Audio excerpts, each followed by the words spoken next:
জমি বিবাদের জেরে সালিশি সভা চলাকালীন দুজনকে কুপিয়ে খুনের ঘটনায় এখন থমথমে পরিবেশ বিরাজ করছে মালদার কালিয়াচকের রাজনগর মডেল এলাকায়। শোকের ছায়া নেমে এসেছে মৃতদের পরিবারে। মৃত দুইজনের পরিবারবর্গের এখন একটাই দাবি, খুনের ঘটনায় জড়িতদের বিরুদ্ধে কঠোর শাস্তিমূলক ব্যবস্থা গ্রহণ করুক পুলিশ। উল্লেখ্য, বৃহস্পতিবার কালিয়াচকের রাজনগর মডেল এলাকায় এক মর্মান্তিক ঘটনা ঘটে। জমি বিবাদের জেরে গণ্ডগোলের ঘটনায় গ্রামে সালিসি সভা বসে। সালিসি সভা চলাকালীন পরিস্থিতি উত্তপ্ত হয়ে ওঠে। এক পক্ষের লোকজনেরা অপর পক্ষের উপর লাঠি সোঁটা ও ধারালো অস্ত্রশস্ত্র নিয়ে হামলা চালায়। হামলায় বেশ কয়েকজনকে ধারালো অস্ত্র দিয়ে কোপানোর অভিযোগ ওঠে। সেই আঘাতেই ঘটনাস্থলে একরামুন শেখ নামে এক ব্যক্তির মৃত্যু হয় এবং পরে হাসপাতালে চিকিৎসাধীন অবস্থায় বাদশাহ শেখ নামে আরও একজনের মৃত্যুর খবর মেলে। সেই ঘটনার তদন্তে নেমে কালিয়াচক থানার পুলিশ এলাকায় ধরপাকড় অভিযান শুরু করে। পুলিশি অভিযানে গণ্ডগোল খুনের ঘটনায় মোট 11 জন ধরা পড়ে। ধৃত 11 জনের মধ্যে 4 জন মহিলা এবং বাকিরা পুরুষ। শুক্রবার ধৃত 11 জনকেই কালিয়াচক থানার পুলিশের তরফে পেশ করা হয় মালদা জেলা আদালতে। এদিকে দুজনকে কুপিয়ে খুনের ঘটনায় শুক্রবারও এলাকার পরিবেশ পরিস্থিতি রয়েছে যথেষ্টই থমথমে। থেকে থেকে হৃদয় বিদারক কান্নার আওয়াজ ভেসে আসছে মৃতদের বাড়ি থেকে। ফলে গ্রাম জুড়ে রয়েছে শোকের ছায়া। সেই সঙ্গে সকলের চোখে মুখেই রয়েছে আতঙ্কের ছাপ। ঘটনায় মৃতদের পরিবারবর্গের দাবি, তারা কুপিয়ে খুনের ঘটনায় সমস্ত জড়িত অভিযুক্তদের কঠোর থেকে কঠোরতম শাস্তি চান, যাতে ভবিষ্যতে আর কেউ এই ধরনের ঘটনা ঘটবার সাহস না পায়। আমি শাস্তি চাইছি, কঠোরতম শাস্তি চাই ওদের।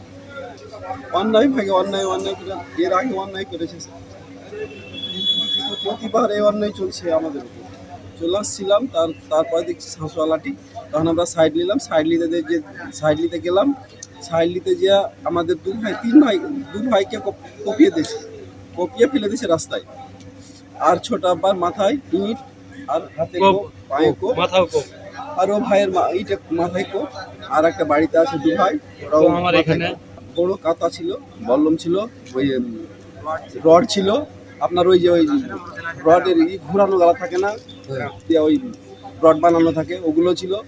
এখানে আমরা জুয়ার থেকে আসার পরে যখন সালিসনামা বসার পরে ওরা যখন ধারালো অস্ত্র নিয়ে যখন আমাকে একটাভাবে যখন কোপাতে শুরু করলো, মারপিট যখন চালু হয়ে যখন কোপাতে চালু করলো, এবার দুটোকে আমাদের মেরে ফিরে দিয়েছে। তাদের নাম হচ্ছে একরামুল শেখ, ওটা হলো কাকাতো ভাই, আর আমার ভাই হচ্ছে বাদশাহ শেখ। আর এইসব আমাদের যে এখন পরিস্থিতি দেখতে পাচ্ছি খুবই কঠিন খারাপ, যে ওরা নিজে বাড়ি থেকে ভাঙচুর করে নিয়ে ভাগছে। আর লাস্টে আমাদের উপরে চাপ ফেলছে, থ্রেট দিছে, ওই সিকিম শেখ থ্রেট দিছে যে ওই অন্য জায়গা থেকে জেনে ওই যেখানকার ঝগড়া সেখানে জেনে থাকে, অন্য জায়গায় জেনে না যায়, তাই আমরাকে থ্রেট দিছে উল্টা বাইপাসের করে। আর দুটো আমাদের এখানে আউট হয়ে গেছে, একজন ভর্তি আছে।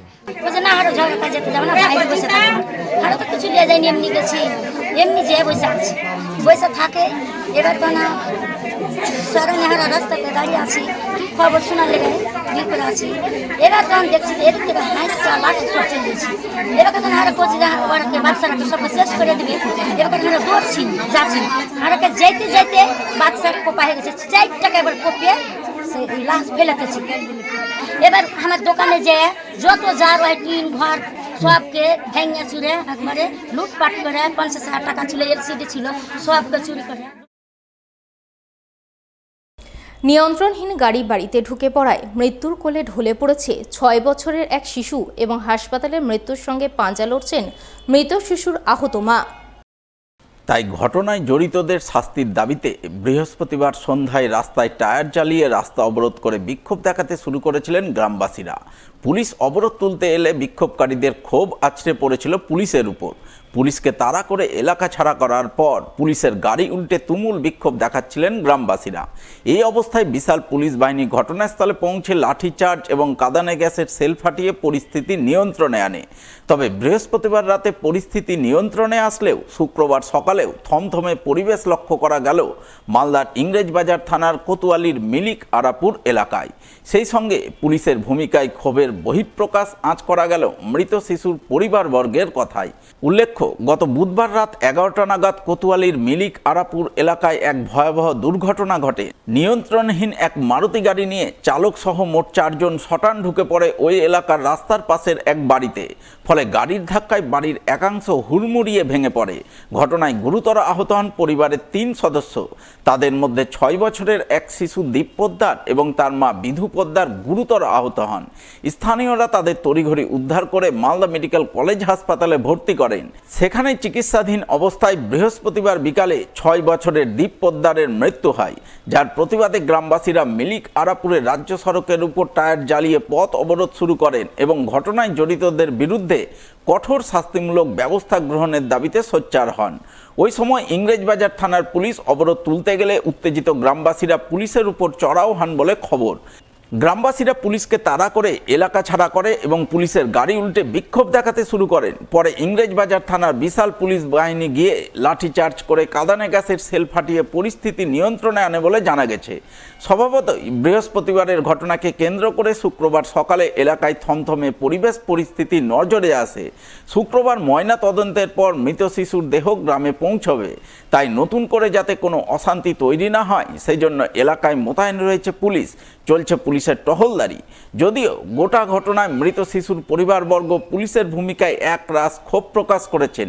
মৃত শিশুর বাবা রতন পোদ্দারের অভিযোগ, তার ছেলের মৃত্যু হয়েছে, স্ত্রী হাসপাতালে মৃত্যুর সঙ্গে পাঞ্জা লড়ছেন, অথচ এই ঘটনায় পুলিশ এখনো পর্যন্ত জড়িতদের গ্রেপ্তার করতে পারেনি। তারা চান ঘটনায় জড়িতদের বিরুদ্ধে পুলিশ কঠোর শাস্তিমূলক ব্যবস্থা গ্রহণ করুক। এখানে আমি ছেলেকে ধরে জামা খুলছিলাম, ও ওইখানে ছিল। আমরা খেলে খাবার খেয়ে এসেছি, আমি জামা প্যান্টটা ওইভাবে এখনও পরে আছি। আর গাড়ি ওরা মনে হয় যে ওরা একবারে অস্ত ই করেই একটেপ করে আমাদের উপরে গাড়িকে ঢুকেছে আমার বাড়িতে, আমার প্ল্যান করে। আমার ছেলে না, আজকে আমার বউ মৃত্যু নিয়ে লড়াই করছে। আমি কত কিছু সব গয়না গাটি টাকা পয়সা আমি মেয়েদের জন্য জোগাড় করেছি খুব কষ্ট করে, সব আমার শেষ হয়ে গেল। আপনারা একটু দেখেন, গাড়ি চালকদের জন্য কেউ ধরা হয়নি, সব পলাতক আছে, পুলিশ কোনো ব্যবস্থা নেয়নি। আমি ওদের ফাঁসি চাই।